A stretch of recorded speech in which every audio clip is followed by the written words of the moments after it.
Hey guys, just really quick before this video starts, I want to tell you about the You Need a Candle sale this Friday at 6 p.m. Central. We're going to have the Jack Frost and Jack Frost wax melts. We're also going to have the Terror Train wax melt. What's New Year's without Terror Train? We're also going to have the Terror Train candles, which I'm so excited about. We finally got the bigger sized candles to last for a lot longer.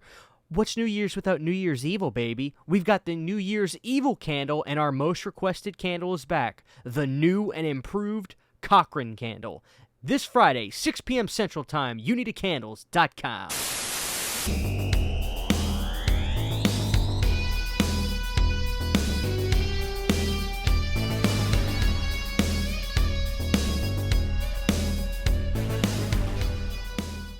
I want to tell you guys a story today about Halloween 4. No, not the movie we got. John Carpenter's Halloween 4. So why don't you take a seat, sit back, and listen to this. Big shout out to Dustin McNeil and those guys making those awesome books. This is from Taking Shape 2, which I'm starting to read, and I gotta say, this one is delivering. Thank you, Dustin, for sending me the Child's Play book. I cannot wait to dive into that. So without further ado, we're gonna talk about this movie that we didn't get. And it's interesting when you look back at the steps to where this movie happened, it all makes perfect sense, but for some reason, we weren't told this throughout some of the old documentaries and things like that. So why don't we break this down and start from the year 1982 to where we almost got John Carpenter's Halloween 4. 1982 wasn't very kind to John. After The Thing basically tanked and Halloween 3 took a critical bath, his back was basically up against the wall. Christine was a modest success, but Starman and Big Trouble in Little China were both near flops. Deborah really wasn't too far behind John herself. She had a modest success with The Dead Zone, but her producing for movies like Clue did her no favors either. Let's listen to a quote that Deborah Hill did back in the day after Halloween 3 came out. "We really have no place to go with the story. If we're going to invest a year in our lives to make a movie, we want to do something original. Doing Halloween 2 and 3 gave us the financial freedom to say no to doing Halloween 4. From the New York Times. But the thing about it was, those movies, despite Halloween 3 not being a success, we all knew what was going on in the 80s, and Michael was ripe to be back into the scene. So much so that Yablans and Mustafa Akkad did everything that they could to get John and Deborah back on board, because they were proprietors of the franchise just the way Mustafa was and Irwin at the time. They all had to work together to make this movie. Here's what's crazy. Mustafa and Irwin were so annoyed that John didn't want to do Halloween, they threatened to sue John Carpenter. You heard me right, they threatened to sue him. They got so annoyed, they threatened to sue John by saying, if you don't do something with this property, we're going to sue you for preventing us from using an asset. Now, John was getting a little bit lured in because around this time, Canon Pictures was becoming a big deal. They reached out to John to do a 3-picture deal. The caveat that one of those movies had to be a Halloween film.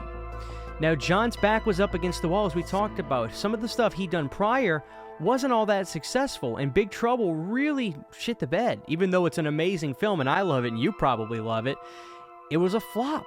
So John was probably thinking to himself, you know what?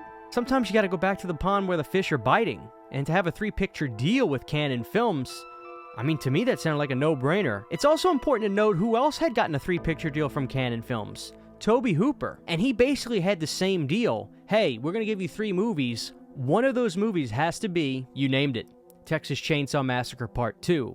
Now, Toby would do Texas Chainsaw Part 2, Invaders from Mars, and Life Force. And those 3 movies altogether probably weren't the biggest box office successes either.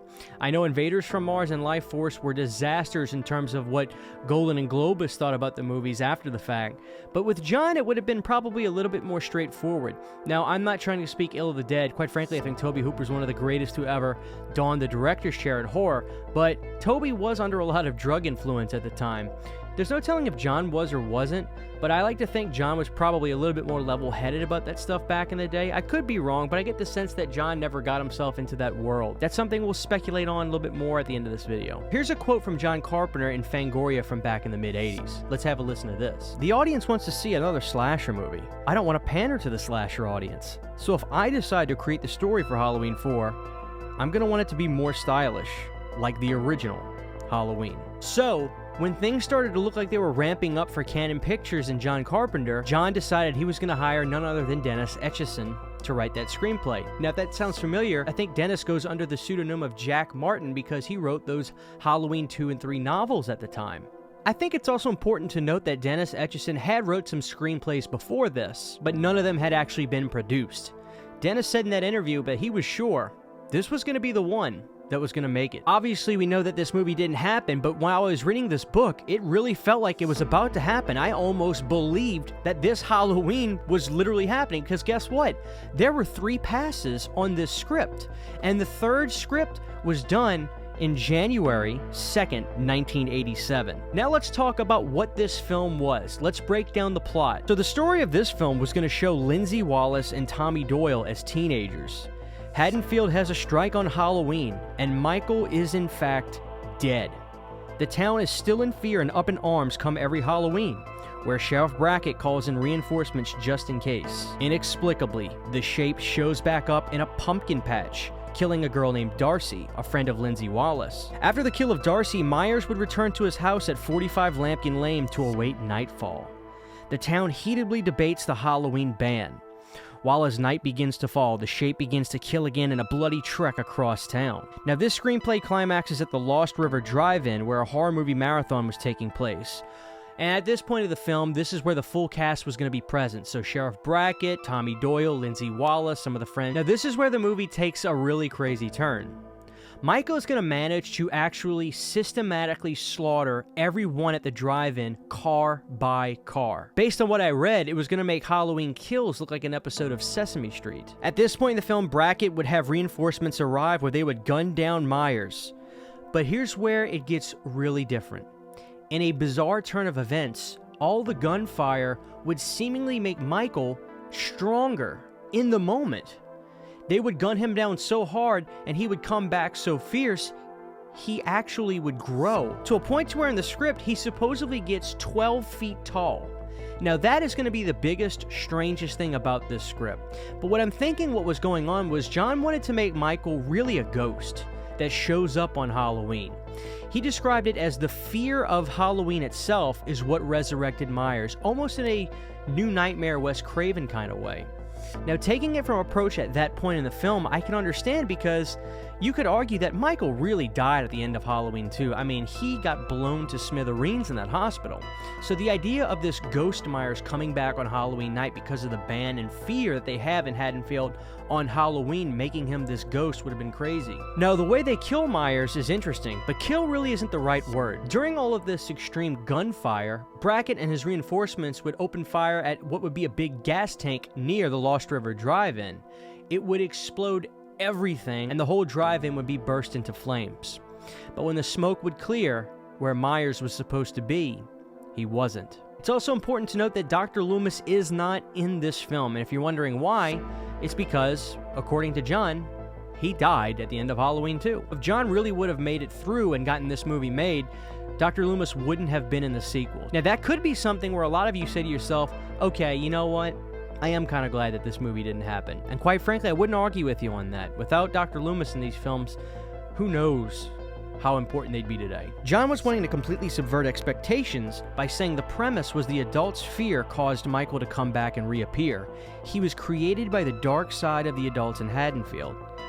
Speculated to direct at the time was none other than Joe Dante, yet again, who Johnny got a relationship for when he did The Fog and met Joe Dante, who was also working on The Howling.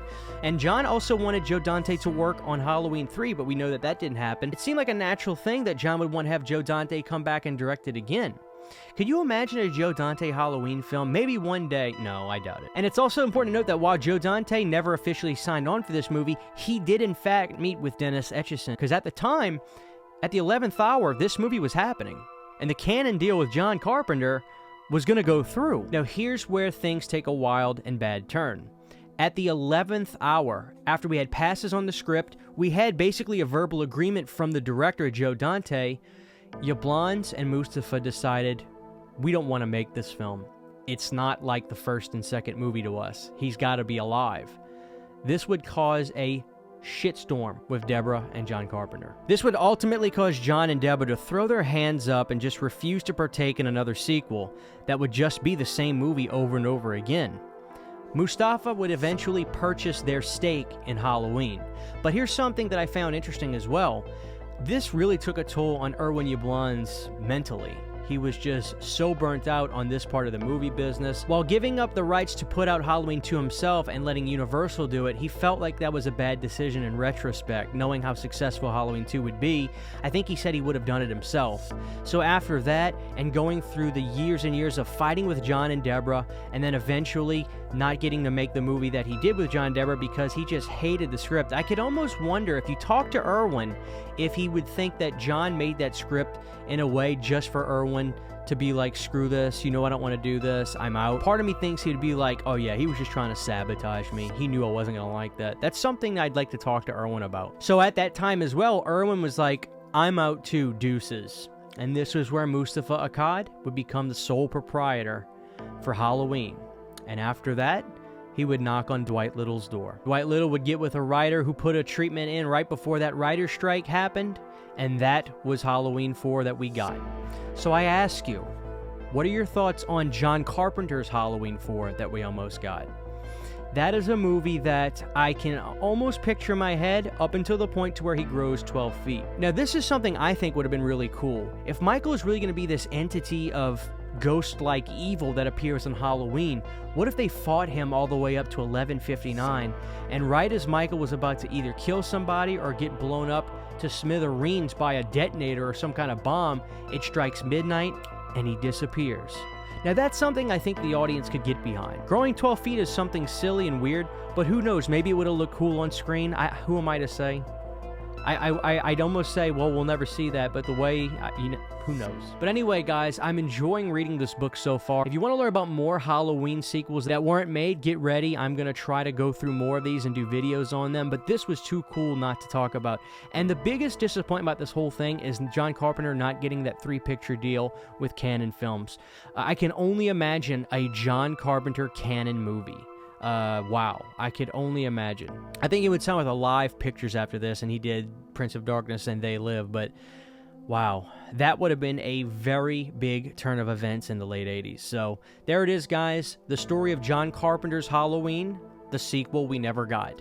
Thank you for watching this video. Drop your comment below and let me hear your thoughts on this. Have a good day. I want to say thanks to all my amazing Patreon supporters who make Planet CHH possible.